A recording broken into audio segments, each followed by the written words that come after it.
Tota, mä ajattelin lähteä tämmöiseen, kuinka sitä nyt sanoisi, paksun pojan karavaani touhuu. Ja menin sitten ostamaan itselleni auto. No, kaikkihan sujuu sillä lailla niin kuin just pitääkin, eli autoon tehtiin heti välittömästi isompi remppa, jarruja vähän uusiksi ja etu tuo. Jaha, koira lähti liikkeelle ja piereskelee sillä lailla. Repsikan puolen etulaakeri vaihdettiin siinä samalla ja sitten ton Alten kanssa nyt pientä painimista ollut koko oikeastaan syksyn, että toimii miten toimii, jos toimii. Mä en oikein tiedä mitenkä mä lähtisin nyt purkaan tätä koko hommaa. Tää on ehkä vähän semmonen, sanoisinko, hankala aihe, koska tästä tehdään niin paljon jo videoita. Mutta mä koitan tehdä tästä jotain semmoista vähän boksin ulkopuolelta, että mitä kaikkea ei ihan kaikki ymmärrä katsoa ja kuulostella. Ja ensimmäisenä niistä on vissiin esimerkiksi siivoaminen. Sitä nyt kukaan ei ymmärrä, kuinka paljon paskaa tämmöiseen autoon tulee ihan muutamassa päivässä. Varsinkin kun on 2 tuommoista vähän isompaa koiraa matkassa mukana.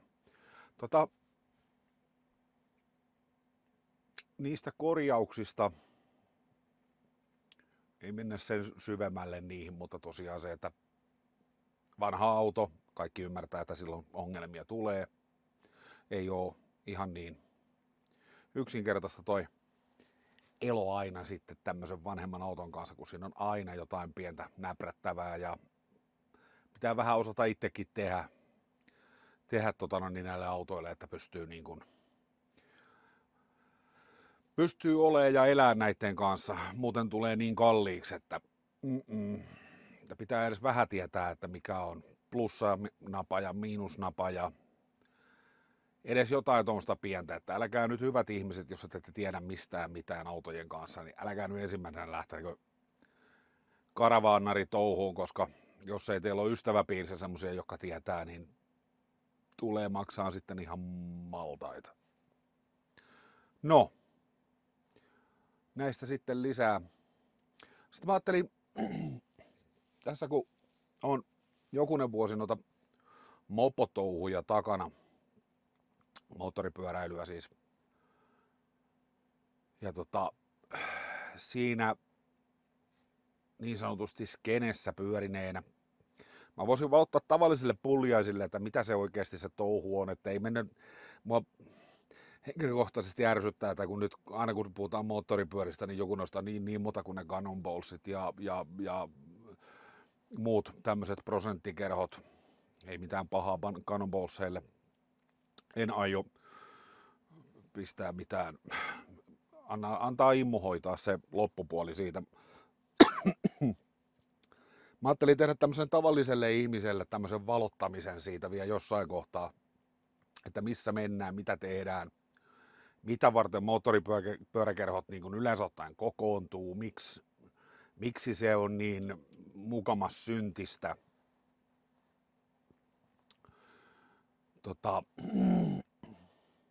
Mennään sellainen niin kuin kansalaisen näkövinkkelistä siihen touhuun mukaan ja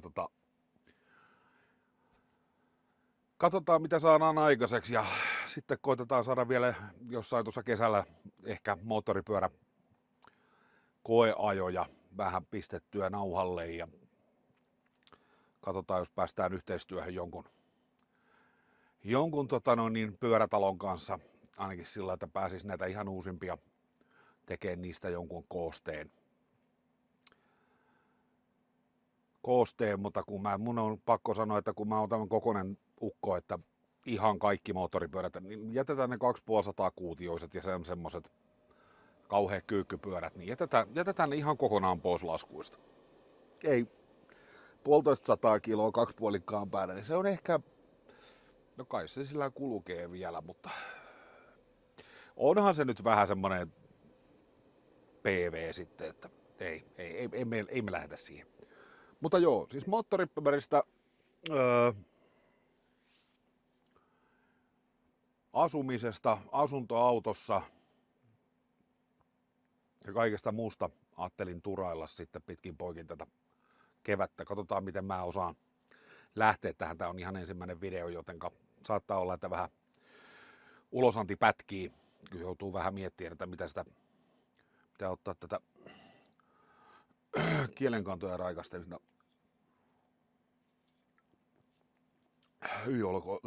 Joo, kyllä se siitä. Joo, niin niin. Nyt on talvi, siellä on pakkasta, tai siis ei ole pakkasta tällä hetkellä, taitaa olla +1. Lämmittimen kanssa sillain tähän asumiseen, siis taas palatakseni 7. kerran kautta, niin meillä on ollut semmoista 17 astetta ja siitä ylittä. Patsi kun kaasu lakkaa toimimasta, niin sitten saattaa herähtää vähän allekin, mutta mä en tiedä oikein mikä kaasupannua vaivaa, se ei oikein tahdo toimia ja sitten se toimii ja sitten se ei taas toimi ja en mä tiedä, tarvitsee räjäyttää koko paska taivaan tuuliin ja korjata kaikki mahdolliset siitä, mitä saadaan aikaiseksi. Mutta joo, palatakseni tähän säähän, niin sää on vaikuttanut no oikeastaan tuon sisälle tulevan kosteuden kautta sillä, että ulko-ovi jäätyy, meillä on siinä tommonen lämpöviltti edessä, niin sinne taakse, se lämpöviltin taakse ja oven sisäpuolelle, niin siihen kertyy jäätä, ikkunoihin kertyy kosteutta, alareunaa, juu, edelleen, niin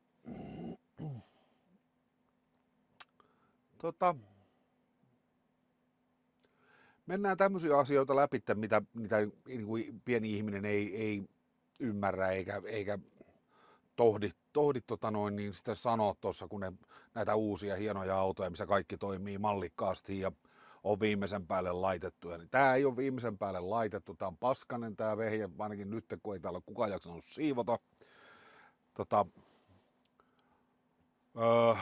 Kosteutta tulee sieltä täältä ja tuolta vähän sisälle. Ei tule vesi sisälle sinänsä, mutta siis kondensiovettä.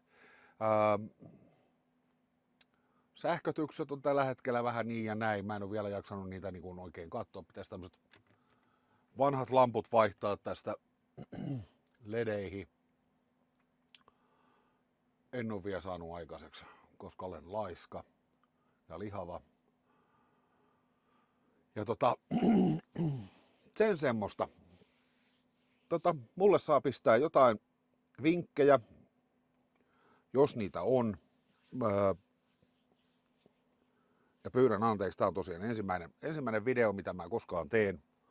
Ei ole ehkä se kaikkein fiksu ja filmaattisin, eikä varmasti kaikkein komein, mutta katsotaan, mitä näistä lähtee tulee. Niin. Ja sitten kaikille tuttaville, joilla on kerho tai kerhoon liittyviä, niin tämmöisiä pieniä kurkkauksia kerhotiloihin ottaisin mielelläni vastaan sillä, että saisi tulla ihan kuvaamaan. Mä en tule yhdellekään kerholle kameran kanssa ilman lupaa. Se ei kuulu niin kuin etikettiin millään tavoin. Ja mutta olisi ihan hienoa, että päästäisiin tekemään ehkä vaikka pieni haastattelu sitten aina pressan kanssa tai jonkin päällystöön kuuluvan kanssa. Ja mentäisiin vähän läpi siitä, että mitä nämä on nämä ihmisten pelot ja miksi ne pelkää motoristeja niin paljon, että ei uskalla jutulle tulla ja kannattaako pelätä, kannattaako yleensä ottaen niin kuin arvostella ketään sen takia, että se kantaa liiviä. Näihin perehdytään todella paljon, koska mua ärsyttää ihan yli kaiken se lokerikko, mihinkä kaikki moottoripyöräkerhot joutuu muutaman kerhon takia ja muutamien kerhojen niin kuin edesottamusten takia.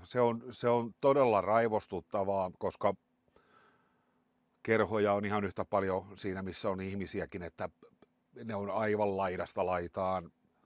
Siellä on hyviä tyyppejä, on huonoja tyyppejä, en väitä sitäkään, mutta siis sanotaan, että pääasiallisesti, mitä mä oon 30 vuoden aikana tavannut motoristeja, niin voi laskea sormilla kerrat, kun mulla on tullut semmoinen fiilis, että hei, mä en kuulu tänne, mä en halua olla täällä, mä haluan pois siitä, mikä ne kerhot oli tai mikä tämä tapahtuma oli, niin jätetään ne ulkopuolelle. Siinä oli ehkä omaakin tyhmyyttä vähän sen mukana, mutta sanotaan sillä, että koskaan ei ole ollut semmoisia ongelmia, mistä ei puhumalla olisi päässyt. Ja mä en aio tehdä immun touhuja, eli antaa tuo ilmeeni touhuta oma hommansa ja pitää sitä krimisarkistoa ja muuta. Mä en puutu niihin, mua ei voisi pätkääkään sen enempää kiinnostaa. Mua kiinnostaa itse asiassa pelkät moottoripyörät ja niiden ympärille tuleva tämmöinen yhteisöllisyys, mitä ainakin täällä Tampereen alueella, niin tää on aivan valtava hieno. En mä voi sanoin kuvailla, kuinka paljon hienoja ihmisiä mä oon tavannut kerhojen kautta. Niitä on ollut satoja kohtaamisia ja niistä aika moni on jäänyt, mieleen sitten. Mieleen ja mennään tämmöisillä. Funtsitaan mitä saadaan aikaiseksi ja sori, mulla on kurkku. Pitäisi syödä lisää kurkkukarkkia, ei kuuteta tuosta kielen irrotinta. Ja sitten grillaillaan jossain kohtaa. Keksitään kaikkea semmoista mukavaa.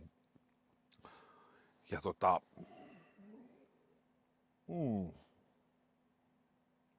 koitetaan näillä mennä eteenpäin, katsotaan mitä saadaan aikaiseksi, tuleeko siitä mitään vai eikö tuu.